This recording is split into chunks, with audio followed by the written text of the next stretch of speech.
Existem físicos que trabalham em cima de desenvolvimento de cálculos matemáticos aplicados à física. Eles são chamados de físicos teóricos. Existem aqueles cuja pesquisa se baseia em dados experimentais de laboratório. Esses são chamados de físicos experimentais. Temos uma história bastante interessante entre dois irmãos estudiosos. Um deles era físico, um grande físico experimental francês chamado Maurice de Broglie.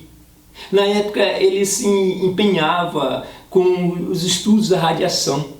Ele se tinha na época o grande dilema entre o comportamento de onda e o comportamento de partícula. Esses estudos e discussões fizeram com que o seu irmão, chamado Louis de Broglie, se interessasse pelo assunto.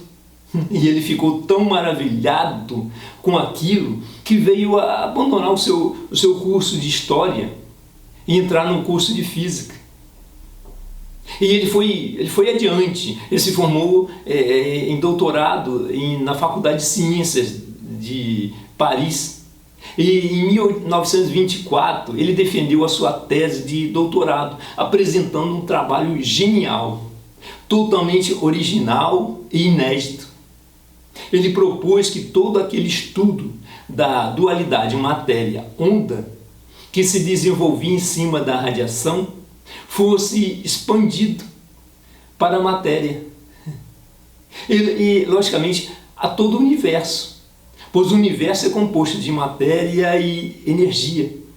Na época, as ideias de Broglie não tinham evidências experimentais. Somente mais tarde que outros cientistas fizeram confirmações experimentais. Isso fez com que, 5 anos mais tarde, ele recebesse o Prêmio Nobel em Física.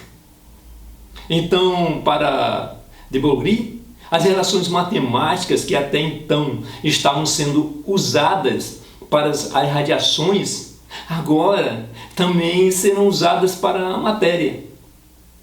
Então, todo o corpo em movimento está relacionado a ele uma onda associada a seu movimento.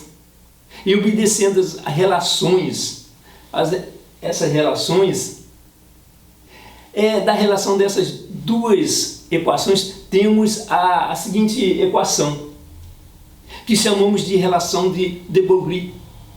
Então, nós podemos calcular a onda de Broglie, de uma onda de matéria associada ao movimento de um ponto material. Um ponto material qualquer que possua um momento. Vamos entender que por ponto material na física é um conceito que se estende a qualquer corpo cujas dimensões foram desprezadas. Podemos imaginar uma bola de basquete em movimento ou uma partícula em movimento, digamos um elétron. Então, como fica o cálculo para uma bola de basquetebol e um elétron? Para o elétron, que possui uma massa extremamente pequena em relação à massa da bola de basquete, o seu momento será bastante reduzido e com isso teríamos um valor significativo para o comprimento de onda, o que não podemos obter para a bola de basquete. Para a bola de basquete, o valor encontrado será infinitamente pequeno e desprezível. Isso se deve ao valor extremamente baixo da constante de Planck.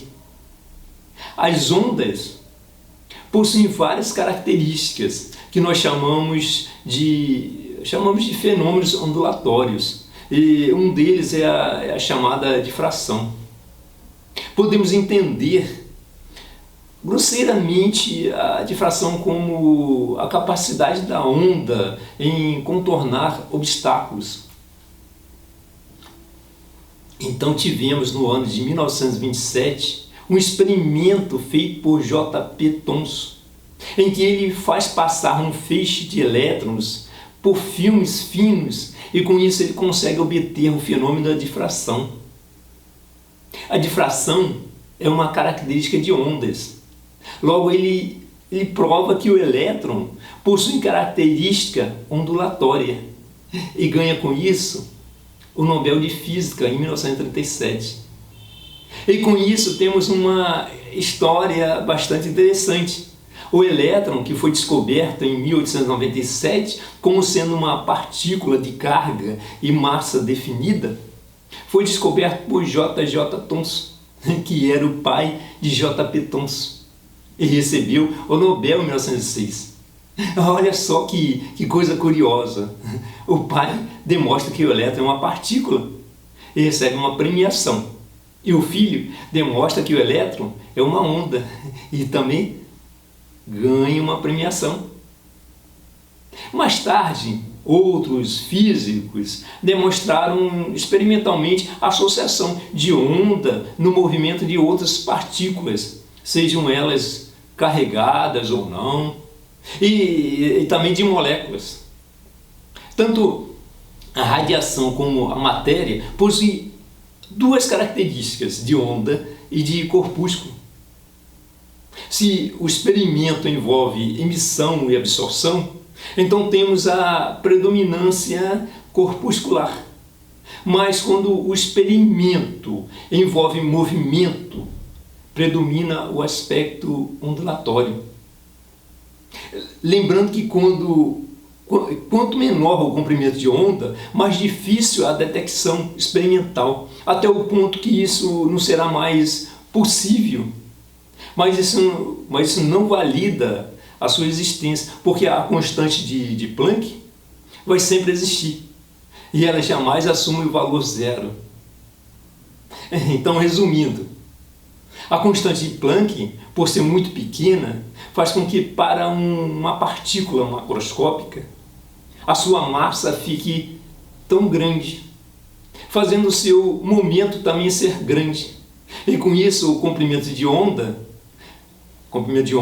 de Broglie, fica muito pequeno, a ponto de ser imensurável. Então temos a predominância da mecânica clássica.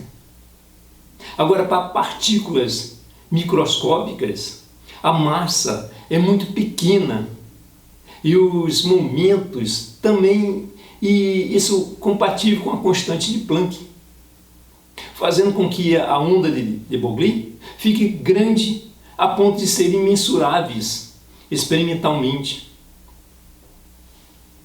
Eu espero que vocês tenham gostado do vídeo e acompanhem a sequência. Até o próximo vídeo.